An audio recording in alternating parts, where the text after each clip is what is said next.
name is Saurabh. I lead HFS Global Research and Advisory Services, and I'll be your host today. And today is a special video cast with which it's a video cast in a series of video casts which we are planning to host in the next few months to really bring this concept of what we call the one ecosystem to life. And I'm extremely pleased to be joined by three fantastically dressed gentlemen here from IBM and Microsoft, two formidable companies in their own right. But when working together, I think they can unlock completely new outcomes for their clients. So welcome, Jason, Ricardo, and Chris. And I would love for you to just quickly, introduce yourselves, name, serial rank, and then we get on from there. So maybe Jason. Team for those watching. I'm Jason Kelley, and I work with our IBM teams globally with the responsibility of leading our strategic partners and ecosystem for IBM Consulting. And in that, that is in and of itself a very refreshing, and I would say new, but we've been doing it for 24 months plus. Business focus that we have across our teams. And I am honored to be with one of the finest examples of that strategic partnership, and that's with our leaders here from Microsoft. So thanks, team. Ricardo. Thanks. This is Ricardo Davila. I work at Microsoft, and I have the privilege of leading the relationship between IBM and Microsoft. Super excited to be here and looking forward to the conversation today. Fantastic. And Chris? Yeah, thank you. Chris McGuire. I have the extreme privilege of leading the Microsoft IBM consulting relationship for IBM Consulting. Fantastic. So before I ask you some really tough questions, let me spend 30 seconds on why we are having this conversation, right? So I think we fundamentally here at HFS believe that no single organization could be everything to anyone in today's world, not even if you're IBM and Microsoft. And I think we'll simply find, and we struggle as enterprises, as service providers, as technology providers, to find completely new sources of value in today's world if we just look inwards, right? And I think that's where we are living in a world which doesn't have any boundaries, right? We are seeing industry lines getting blurred. We are seeing generative AI, blockchain, Web3, so many disruptive technologies coming in and hastening that transition. And as we lurch from, one uncertain world to who knows what's coming next, I feel enterprises have to focus on collaboration, have to focus on connection points within the organization and outside the organization, outside the four walls of the organization. And I think that's really what the one ecosystem is where we are connecting beyond the four walls of our organization to collaborate with like-minded organizations with shared objectives to anticipate customer needs and serve them better. Right? That's what one ecosystem is. And what I want to focus on today is really what IBM and Microsoft together can do, which you yourselves on your own cannot do for your clients. So maybe Jason, let me start with you. Why don't you were just mentioning that this is a 24-month-old baby in the long history of IBM. Why is this concept of ecosystem or one ecosystem, what you often call 1 + 1 = 3, so important to IBM now than ever? Well, I'll start with first. I got to preview everyone as they hear it. They'll say Jason doesn't know his math. So I'll get to the 1 + 1 = 3, and I'll really center your question in the past, but bring it to the current. And in the past, you said we've been around for a while. We've learned this. We've evolved, and the only way that we've evolved is it's not just one big blue company. That is, we've worked with many of our players throughout the ecosystem as well as strategic partners. But when you think about what's changed, what's different? Well, first, IBM and Microsoft for years, they thought, oh, it's a competitor. Oh, they go head to head. And set that aside and start to think about the reality of what you just said. The current environment, there's not one entity that can walk into a client enterprise situation and solve every problem with everything that they have there on their own. And so the problems have become more complex. And as we looked at it within our company, see, wait a second, we are already working with many of these players. And these players, our strategic partners, are clients as well, not just alliances. Let's treat them like clients, which will then elevate the outcomes with their clients, our joint clients. It's not just with one or two, but those like Microsoft are a prime example where we say, well, working with them, we are going to be able to look across an enterprise problem. And we have those because if we just look in the recent past from everything that we're just as we look at this what seems to be a far memory, but still current COVID and a pandemic and supply chain and all these, we start to realize, wait, all these things are brittle and we need flexibility. We need to think, like you say, is one ecosystem. That is what has driven us to current state. Gen AI, think about what they're looking for, this one answer, one use case. We start to think about generative AI, and we as IBM more than a decade ago, said we're an AI company, and then we called ourselves a hybrid cloud AI company, and everyone said, well, hybrid cloud AI company. Fast forward to now, it all makes sense. And so people have multiple clouds, they have multiple applications. And so with multiple applications, multiple clouds, multiple parts of their business, the front office, the back office, and as HFS likes to call one office, all these things are coming together. Okay, now how do you pull all these pieces of data and do it with AI and do it with Gen AI? Well, instead of hurting yourself and thinking about it that way, the easy thing to do is to say, I'm going to work with my strategic partner that has some of that capability as well.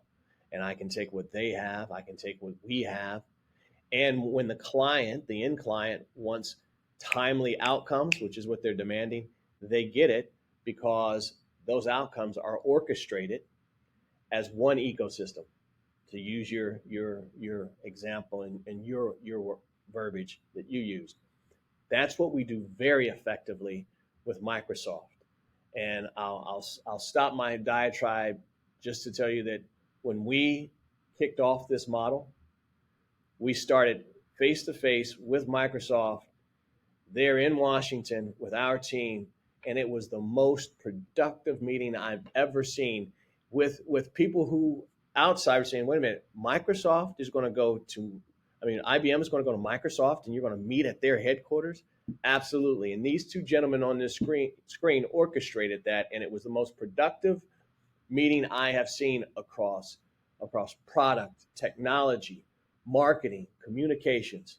And the result is what you see now. I get to brag now. This is my real ending.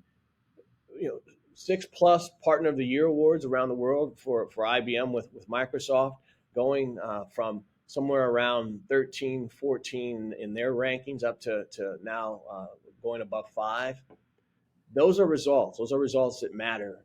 With a multi-billion-dollar business together, we're blowing through the finish line. We're not running to it. And these two gentlemen here are making it happen. So there you go. Fantastic. So Ricardo, what's driving this relationship with IBM for Microsoft? That's a I would say a very loaded question. I think many things. We can dissect this from the top down, which is alignment at the top executive. That's key. Well, that was key. The second one, I would say trust that built that alignment. The third one is product integration. Fourth one is field engagement. But most importantly, I think it was the willingness of the teams to come together and the realization that, like Jason was mentioning, it's hard to win alone, especially with these large, complex customers. You need somebody else that can come with you and support you along the way. And I think that's where we start finding our companies working together. So the alignment that I mentioned, the solutions that I mentioned, the investments that we put behind, everything is fine. But at the end, the customer demand was saying, hey, you two need to work together. You two have the consulting expertise, the technology expertise. We need you to come together to the table. And I think that's at the end what drove us to have this success so far. Yeah, no, that's fantastic. And I think what I really like about what you just articulated, Ricardo, is it wasn't just capability; it was these organizational characteristics that was driving this partnership. But Chris, let me turn to you, and I know both of your companies are coming together with several joint offerings. I know several around cloud, but what are some of those uh, sort of joint solutions that you're most excited by? Several. Let me just 1 second back up and add the most important element that Ricardo and I worked on is an element of transparency in the relationship. When you're putting two competitors together, and that meeting that Jason talks about, the most important thing we all agreed on, we have to be transparent. We have to put agendas on the table, talk about them, segment and say, okay, these are untouchables, these are untouchables. But in the middle, there's this area called partnership. And I can't even, Microsoft has just been so supportive of this whole environment of transparency. So I just wanted to add transparency to what he said. Second of all, if we talk about the recent hot topic, which is generative AI, we decided early on when Microsoft released their first private preview of Azure OpenAI that we were going to go all in with our data and AI practice. And we met with Microsoft. We selected 4 areas, 4 specific use cases to focus on, and do some very serious joint investment to come up with solutions that are now done and packaged and ready to deliver at clients. Solutions like source to pay, procurement source to pay, summarization and content generation. We've done a really unique healthcare solution that's ready for delivery that allows for the utilization of generative AI to simplify and make the process of pre-approval much quicker for patients. And then really a one that I'm really interested in and I love is the simplification of enterprise search and knowledge base, searching enterprise's own data assets in a more efficient way to help get to those actionable insights and outcomes that they desire. So tell us a little bit, maybe Ricardo and Chris. I'll ask both of you this question. How are clients benefiting from IBM plus Microsoft versus if IBM had gone together and Microsoft had gone to the same clients together? Do you have any, maybe war wounds or some very interesting success stories to share? Yeah, not really war wounds. I think a big success for me is in a recent trip that I just did to Japan, where I sat down with several clients with our Microsoft counterparts.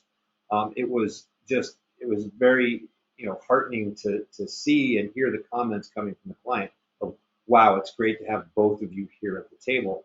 You're both trusted advisors. You both have a point of view, and your point of views are starting to align. That's just nothing but benefit for us.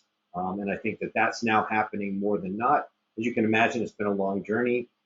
Getting 2 sets of account teams together that generally didn't trust each other for a long time to now trust each other enough to walk in the room together and have these complex discussions with enterprises has been for me kind of the spotlight of our success to date. If I may add, I think also it's Chris was mentioning kind of like key solutions that we have, but it's the breadth of solutions and expertise and incumbency in customers. We have solutions for app modernization, for app migration, SAP on Azure, mainframe, security, data and AI, modern workplace, business apps. So those are kind of some of the categories, the solutions in which IBM has expertise, plus the technology that we provide. I think that's what makes us stronger than most of the other partners, I would say. Yeah, no, that's fantastic, and I can see how that happens. But But I think, yes, we're talking about this ecosystem of IBM plus Microsoft coming together.